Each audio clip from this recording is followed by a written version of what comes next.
Assalamualaikum warahmatullahi wabarakatuh.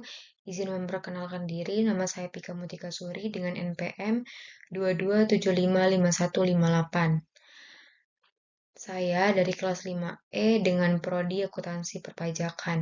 Di sini saya akan menjelaskan materi tentang akuntansi belanja, barang, dan jasa, beban dan persediaan mata kuliah akuntansi sektor publik. Yang pertama, akuntansi belanja, barang, dan jasa.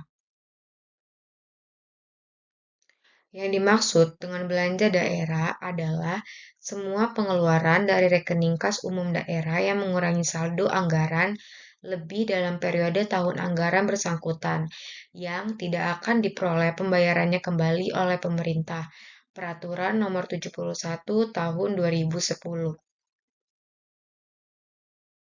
Selanjutnya, klasifikasi belanja. Menurut Permendagri Nomor 64 Tahun 2013, belanja dikelompokkan menjadi belanja operasi, terdiri dari belanja pegawai, belanja barang, bunga, subsidi, hibah, hingga bantuan sosial. Yang kedua, belanja modal. Dan yang ketiga, belanja tak terduga. Prinsip pengakuan dan pengukuran. Belanja diakui pada saat terjadinya pengeluaran dari rekening kas umum daerah. Pengeluaran melalui bendahara pengeluaran, pengakuan belanjanya terjadi pada saat pertanggungjawaban atas pengeluaran yang disahkan oleh unit yang mempunyai fungsi perbendaharaan. Koreksi atas penerimaan kembali belanja yang terjadi pada periode dicatat sebagai pengurang belanja. Apabila diterima pada periode, dicatat sebagai pengurang belanja, dan apabila diterima pada periode berikutnya, koreksi belanja dicatat sebagai pendapatan lain-lain atau RRA. Selanjutnya, pencatatan belanja barang dan jasa. Jurnal atas belanja dibuat dalam kaitannya pemerintah daerah sebagai entitas akuntansi. Pencatatannya digunakan double entry yang akan menghasilkan LRA. Contoh pencatatan jurnal belanja yaitu belanja pada estimasi perubahan SAL. Penyajiannya, belanja akan dilaporkan dalam LRA setelah akun pendapatan. Materi yang selanjutnya yaitu akuntansi beban. Beban adalah penurunan manfaat ekonomi atau potensi jasa dalam periode pelaporan yang menurunkan ekuitas. Dapat berupa pengeluaran atau konsumsi aset atau timbulnya kewajiban Peraturan Nomor 71 Tahun 2010. Klasifikasi beban.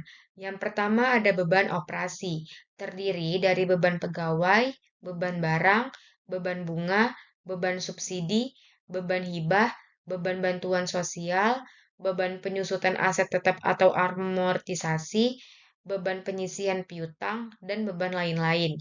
Yang kedua ada beban transfer, terdiri dari beban bagi hasil pajak, beban bagi hasil pendapatan lainnya, beban transfer bantuan ke desa, dan beban transfer bantuan keuangan lainnya.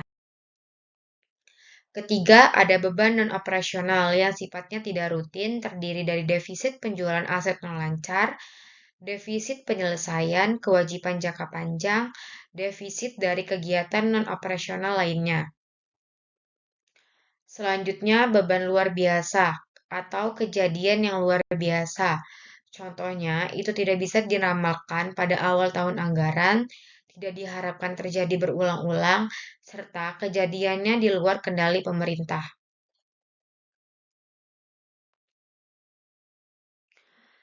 Prinsip pengakuan dan pengukuran.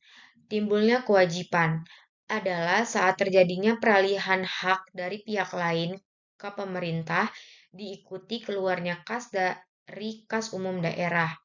Kedua, terjadinya konsumsi aset, yaitu saat pengeluaran kas kepada pihak lain yang tidak didahului timbulnya kewajiban dan atau konsumsi aset non-kas dalam kegiatan operasional pemerintah.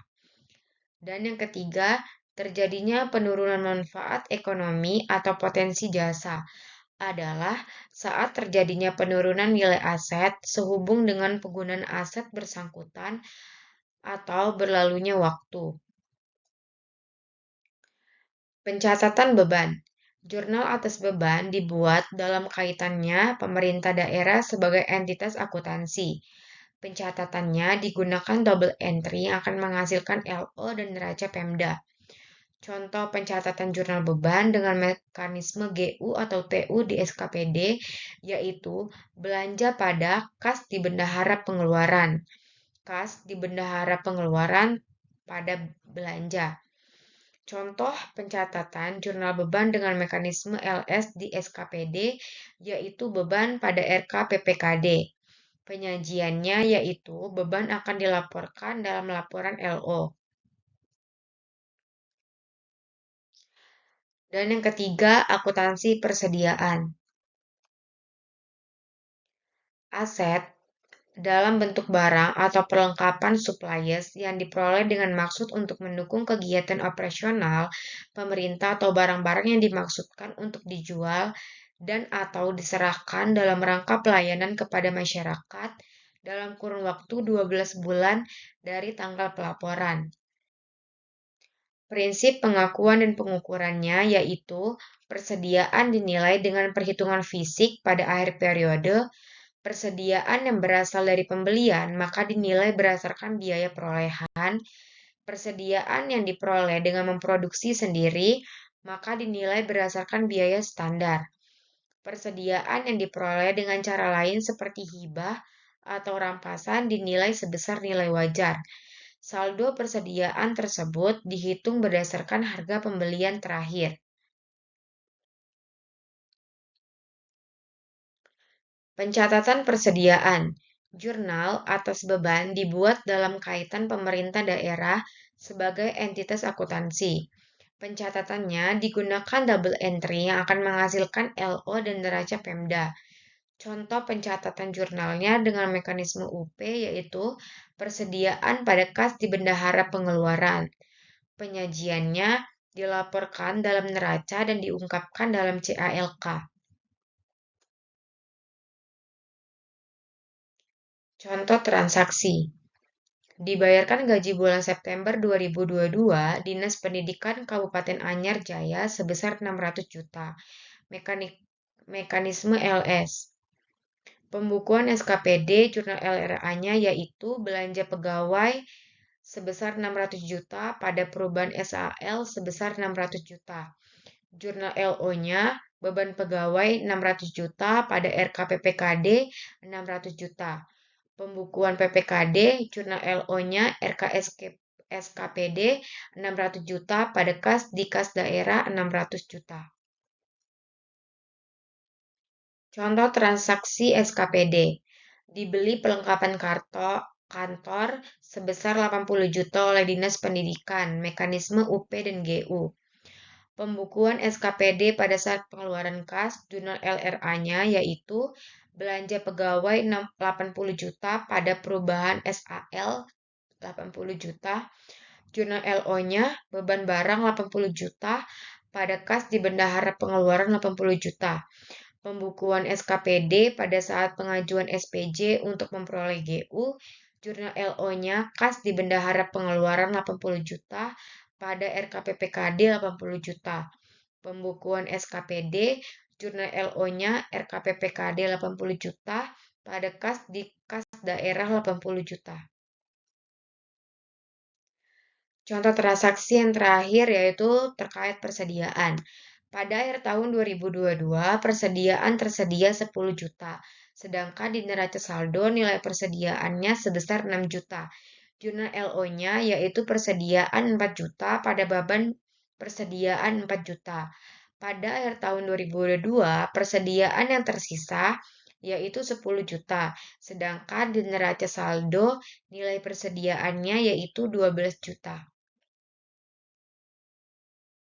Sekian materi yang dapat saya sampaikan. Saya akhiri. Wassalamualaikum warahmatullahi wabarakatuh.